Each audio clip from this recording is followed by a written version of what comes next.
오늘은 우리 주변에서 종종 마주치는 은근히 나를 깎아내리려는 사람들에 대해 이야기해 보려 합니다.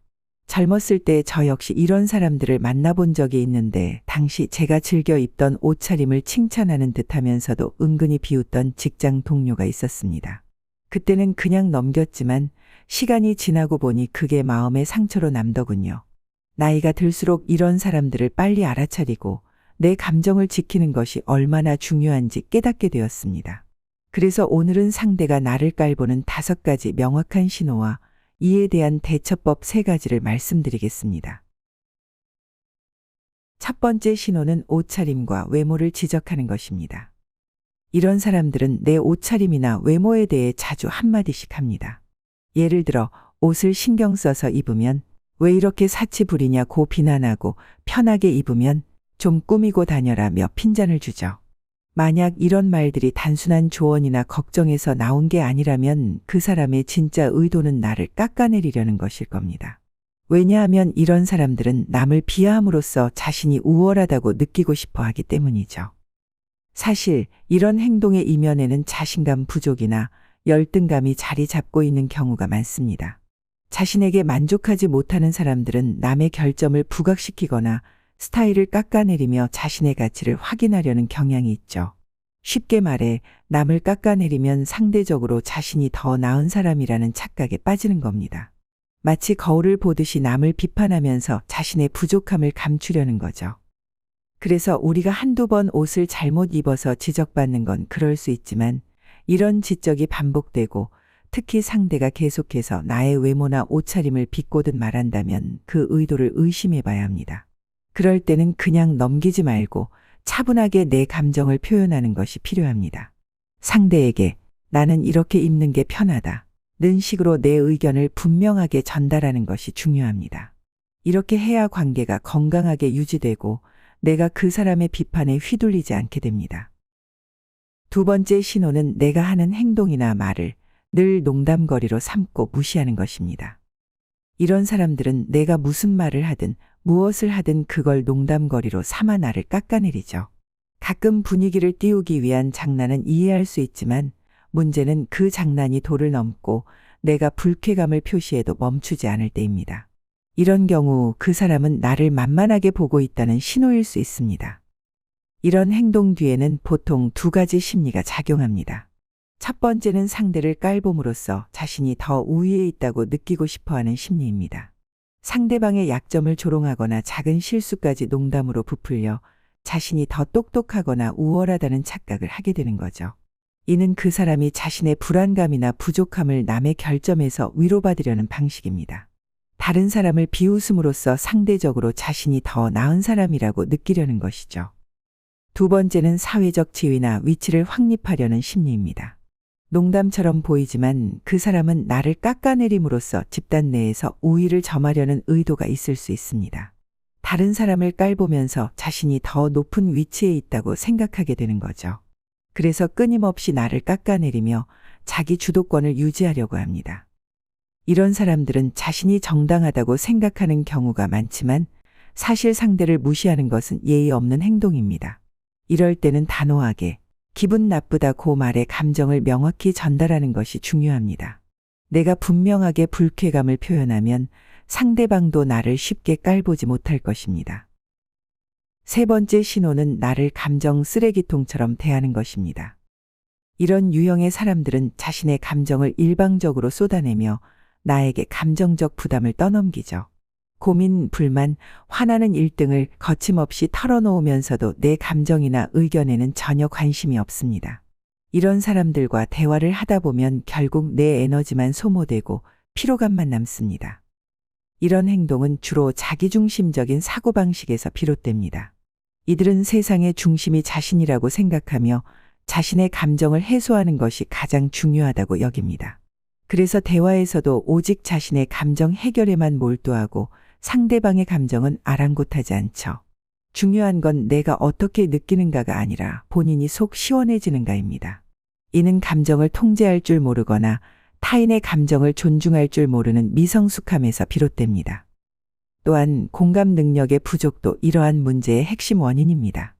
이런 사람들은 상대방이 느끼는 피로감이나 불쾌감을 제대로 인식하지 못하고 오히려 대화를 통해 자신이 충전된다고 느낍니다.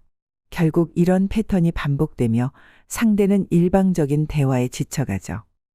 이럴 때 우리는 분명한 경계를 설정해야 합니다.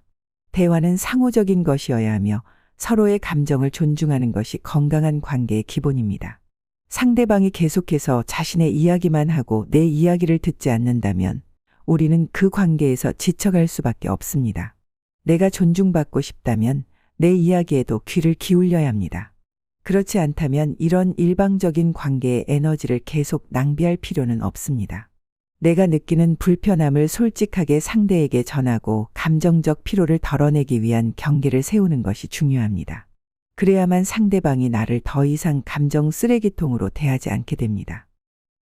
네 번째 신호는 거짓 근성을 보이는 것입니다. 이 유형의 사람들은 남의 돈을 쓸 때는 매우 관대하지만 자신의 돈을 쓸 때는 극도로 아까워합니다. 예를 들어 누군가가 식사를 살 때는 가장 비싼 메뉴를 고르면서도 정작 본인이 계산할 차례가 되면 가장 저렴한 메뉴를 선택하거나 슬쩍 계산을 피하려 하죠. 이런 사람들은 기본적으로 이기적인 성향을 가지고 있으며 다른 사람의 호의를 당연한 것으로 받아들이는 경우가 많습니다.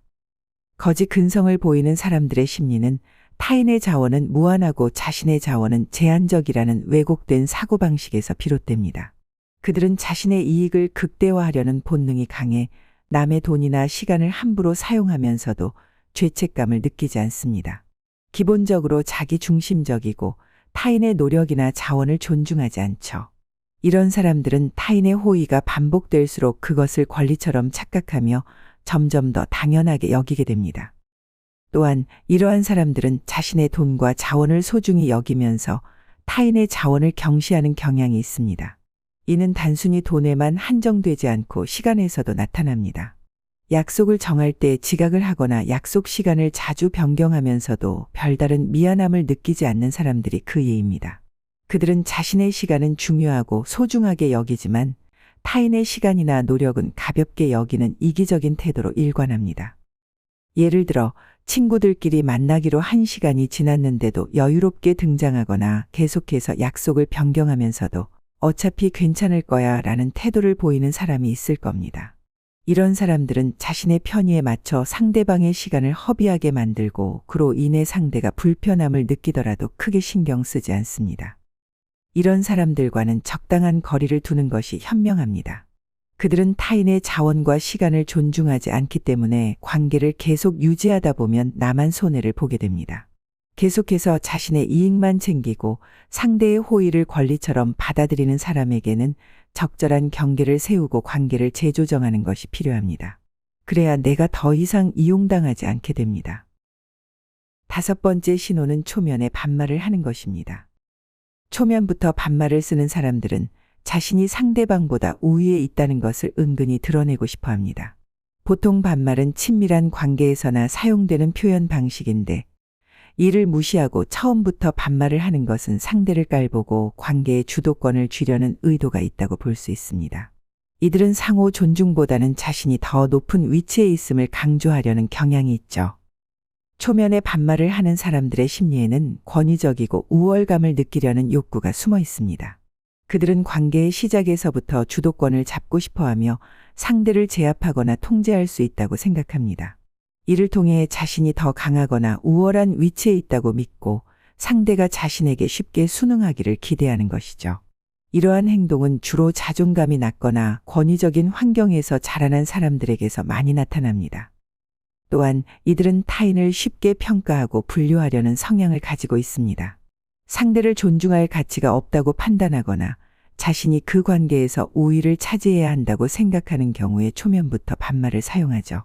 반말을 쓰면서 상대가 자신에게 맞추기를 기대하고 그에 반해 자신은 최소한의 배려조차 하지 않으려는 태도를 보입니다.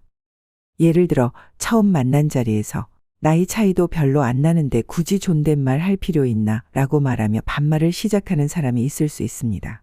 겉으로는 친근한 척하지만 속으로는 상대를 가볍게 여기고 관계에서 우위를 점하려는 의도가 깔려 있는 것이죠. 또 직장에서 상사가 아닌 동료가 처음부터 야, 그거 좀 해봐 라고 말한다면 이는 상대를 무시하고 자신이 주도권을 쥐고 있음을 드러내려는 행동일 수 있습니다. 이러한 행동을 접할 때는 단호하게 경계를 세우고 자신을 존중받을 자격이 있는 사람으로 대우해달라고 요구하는 것이 중요합니다. 자, 이제 은근히 나를 깎아내리거나 무시하려는 사람들을 왜 반드시 대처해야 하는지 이야기해 보겠습니다. 이런 사람들을 그대로 놔두면 그들의 행동은 시간이 지날수록 더욱 심해지기 마련입니다. 그들은 내 반응을 보고 이 정도는 괜찮겠지라고 생각하면서 나를 더 쉽게 무시하려 들고 점점 더 과감하게 나를 깔보며 경계를 넘으려 할 겁니다. 결국 그렇게 되면 나는 지쳐가고 내 자존감도 크게 상처를 입게 되겠죠. 이런 사람들을 빨리 알아차리고 적절하게 대처하는 것이 중요한 이유가 바로 여기에 있습니다. 내가 스스로를 지키고 그들의 무시와 깎아내림에 휘둘리지 않기 위해서는 일찍 경계를 세우고 내 감정을 지키는 대응이 필요합니다.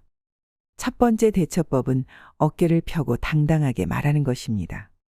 상대가 나를 깎아내리거나 우습게 볼 때 가장 중요한 것은 내 태도입니다.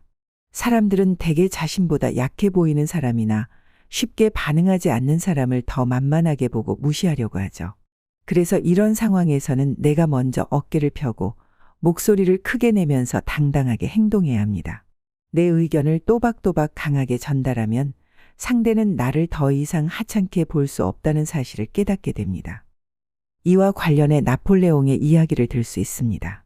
나폴레옹은 키가 작은 편이었는데 이로 인해 무시받는 경우가 많았다고 합니다. 하지만 그는 자신의 키에 주눅들지 않고 늘 당당한 태도와 자신감 있는 목소리로 사람들을 대했죠. 중요한 회의나 전투 지휘에서도 어깨를 펴고 강한 목소리로 자신의 생각을 전달했으며 이는 그를 강력한 리더로 만들었습니다. 결국 나폴레옹은 작은 키에도 불구하고 전 세계적으로 가장 위대한 지도자 중 한 명으로 인정받게 되었죠. 내가 당당한 태도로 나서면 상대는 나를 더 이상 쉽게 무시할 수 없습니다. 오히려 내가 그들의 공격에 당당히 맞서면 그들은 나를 깔볼 명분을 잃게 됩니다. 불쾌함을 느꼈다면 그냥 넘기거나 웃어넘기지 말고 내 감정을 분명하게 표현해야 합니다. 그래야만 상대는 나의 경계를 인식하고 더 이상 쉽게 무시하지 못할 것입니다. 두 번째 대처법은 내적으로 스스로를 단련하기입니다. 때로는 우리가 상대방의 말이나 행동에 지나치게 민감하게 반응하거나 그들의 평가에 쉽게 흔들릴 때가 있죠. 특히 다른 사람에게 인정받고 싶은 마음이 클수록 그들의 비판이나 무시에 더 신경을 쓰게 됩니다. 하지만 중요한 건 내적으로 스스로를 단단하게 만들어 외부의 영향을 덜 받는 것입니다. 그래야만 흔들리지 않고 당당하게 설 수 있습니다. 내 마음을 먼저 단련하고 다른 사람의 말이나 시선에 휘둘리지 않으면 자신을 더 잘 지킬 수 있고 내 자존감이 외부의 평가에 의존하지 않게 됩니다. 그렇게 되면 내가 원하는 방향으로 내 삶을 주도적으로 이끌 수 있는 힘을 얻게 되죠. 남들이 뭐라고 하든 내가 옳다고 믿는 길을 꾸준히 걸어가게 되고 장기적으로는 마음의 평온을 찾고 스트레스도 줄어들게 됩니다. 이와 관련해 이심전심이라는 사자성어를 떠올릴 수 있습니다. 마음에서 마음으로 전해진다는 뜻으로 내가 먼저 내 마음을 단련하고 단단히 다지면 그 마음이 상대에게도 자연스럽게 전달된다는 의미죠. 즉, 내 마음이 강하고 흔들림 없이 서 있으면 상대방도 나를 쉽게 깔보지 못하게 되고 나를 존중하게 됩니다. 결국 스스로를 단련하는 과정은 외부의 부정적인 영향으로부터 나를 보호하는 가장 효과적인 방법입니다. 남의 평가에 흔들리지 않고 내 안에 자신감을 키우면 어떤 상황에서도 나를 지킬 수 있고 상대의 무시에 쉽게 동요하지 않게 됩니다. 마지막으로 중요한 것은 상대방에게 내 감정을 전부 드러내지 않는 것입니다. 감정을 모두 드러내면 상대는 나의 취약한 부분을 이용하려 할 가능성이 높습니다. 예를 들어 내가 자주 화를 내거나 상처받는 모습을 보이면 상대는 그 부분을 더 자극하거나 약점을 겨냥해 나를 불편하게 만들 수 있죠. 이렇게 되면 나는 감정적으로 쉽게 동요하는 사람으로 보이고 상대는 이를 이용해 나를 더욱 깔보고 만만하게 여기게 됩니다. 또한 감정을 모두 드러내면 상대는 나를 더 쉽게 통제하려 들 수 있습니다. 내가 어떤 감정에서 어떻게 반응하는지 파악하게 되면 의도적으로 그 감정을 건드려 내 행동을 유도할 수 있죠. 예를 들어 나를 화나게 하거나 기분 나쁘게 만들어서 내가 원하는 대로 행동하지 못하게 만들 수도 있습니다. 반면 감정을 적게 드러내면 상대는 나를 쉽게 파악할 수 없고 그로 인해 경계를 세우게 됩니다.